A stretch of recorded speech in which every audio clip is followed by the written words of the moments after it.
Hello everyone, hope you are doing well. So we are back to our channel. So we'll be learning how to pronounce currency in Kinyarwanda.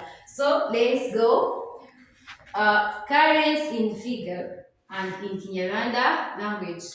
100, ijana, 200, magana abiri, 500, magana atanu, 1000, igihumbi, 1500 icyatanu, 2000 ibihumbi bibiri, 2500 bibiri magana atanu, 3000 bitatu, 4000 bine, 5000 bitanu.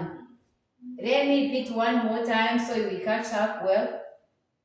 100 ijana, 200 magana abiri, 500 magana atanu, 1000 igihumbi, 1500 icyatanu, 2000 ibihumbi bibiri, 2500 bibiri magana atanu, 3000 bitatu, 4000 bine, 5000 bitanu.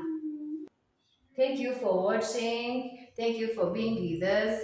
Hope you will never forget to click subscribe, share, like, and comment. Bye.